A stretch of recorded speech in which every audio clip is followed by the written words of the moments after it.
नमस्कार। विश्व भर से आए सभी अतिथिगण, केंद्रीय कैबिनेट के मेरे सहयोगी, महाराष्ट्र गोवा के मुख्यमंत्री, उप मुख्यमंत्री, अन्य महानुभाव, देवी और सज्जनों, ग्लोबल मैरीटाइम इंडिया समिट के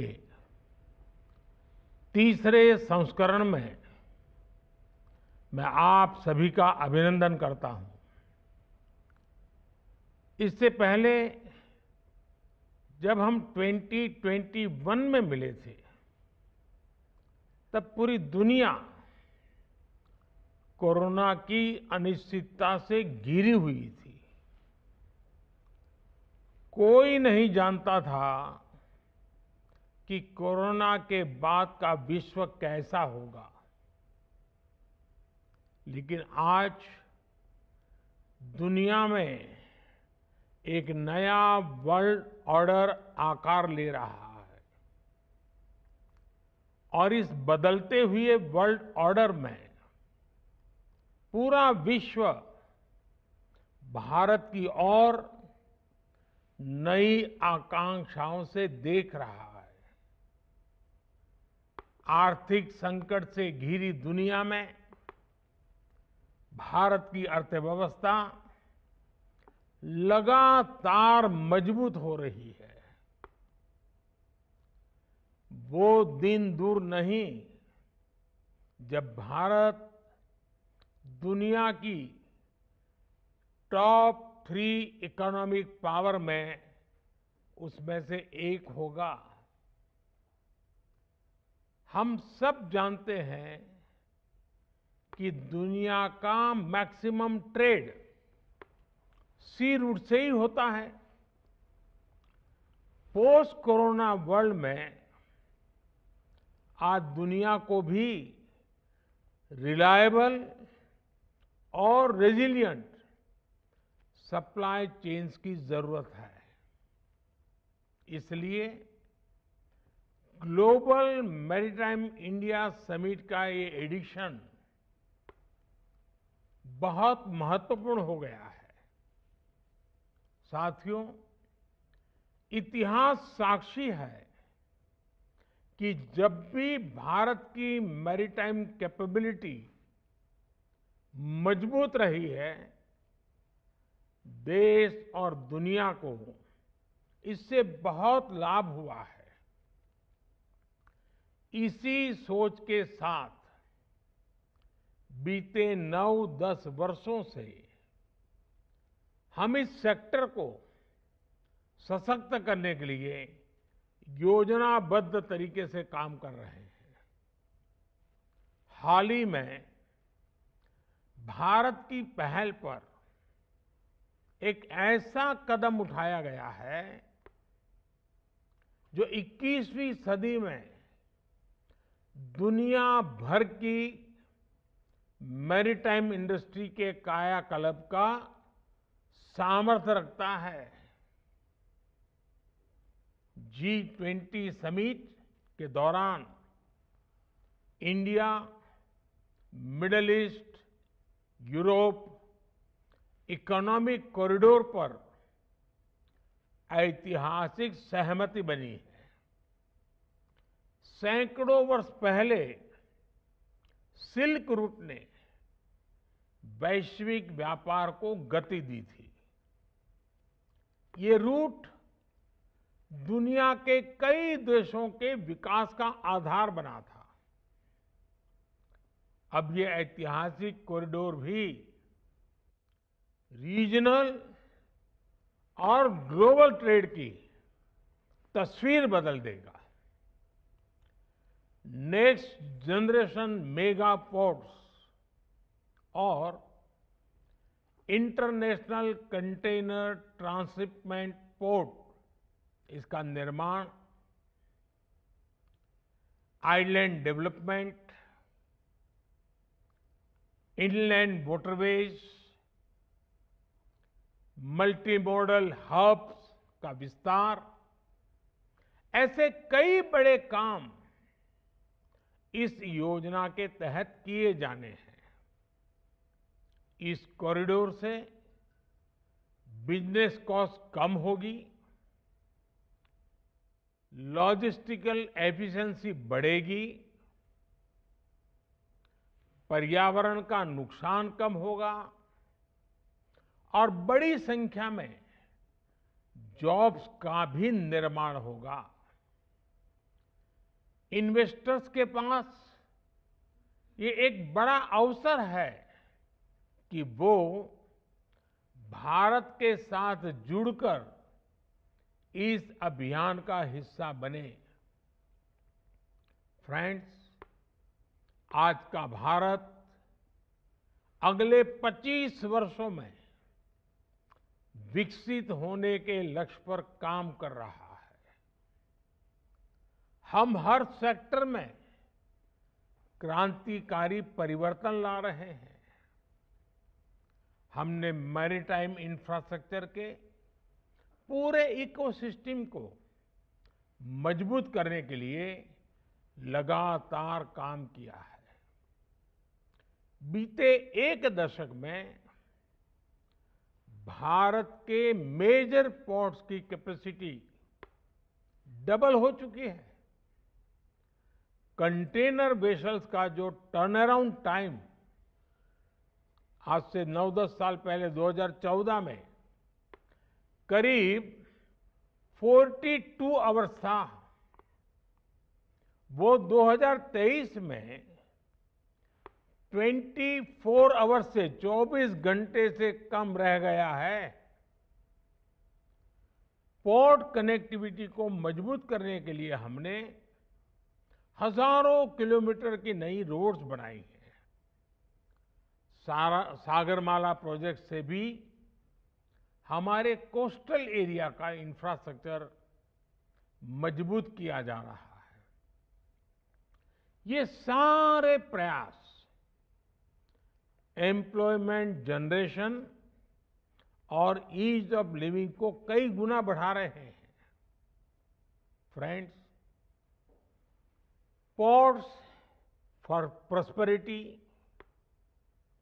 और पोर्ट्स फॉर प्रोग्रेस का हमारा विजन धरातल पर लगातार बदलाव ला रहा है। लेकिन हमारे काम ने पोर्ट्स फॉर प्रोडक्टिविटी के मंत्र को भी आगे बढ़ाया है। इकोनॉमी की प्रोडक्टिविटी को बढ़ाने के लिए हमारी सरकार लॉजिस्टिक्स सेक्टर को भी इफेक्टिव और एफिशिएंट बना रही है। भारत अपने कोस्टल शिपिंग मोड का भी आधुनिकीकरण कर रहा है। बीते एक दशक में कोस्टल कार्गो का ट्रैफिक 2 गुना हो गया है और इससे लोगों को एक कॉस्ट इफेक्टिव लॉजिस्टिक ऑप्शन भी मिल रहा है। भारत में इनलैंड वाटरवेज के विकास से भी बड़ा बदलाव आ रहा है। पिछले दशक में नेशनल वाटरवेज की कार्गो हैंडलिंग उसमें करीब 4 गुना ग्रोथ देखने को मिली है। हमारे प्रयासों से बीते 9 वर्षों में लॉजिस्टिक्स परफॉर्मेंस इंडेक्स में भी भारत की रेटिंग्स बेहतर हुई है। साथियों, शिप बिल्डिंग और रिपेयर सेक्टर पर भी हमारा बड़ा फोकस है। हमारा स्वदेशी aircraft carrier INS Vikrant Bharat की क्षमता और भारत के सामर्थ्य का प्रमाण है।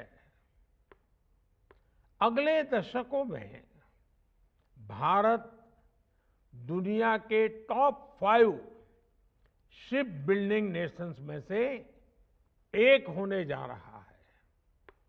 हमारा मंत्र है make in India, make for world.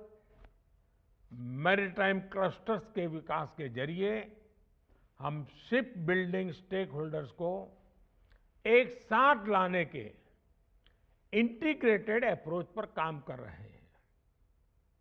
हम आने वाले वक्त में देश में कई स्थानों पर शिप बिल्डिंग और रिपेयर सेंटर्स विकसित करने वाले हैं। शिप रिसाइकलिंग के क्षेत्र में भारत पहले ही ग्लोबली दूसरे स्थान पर है।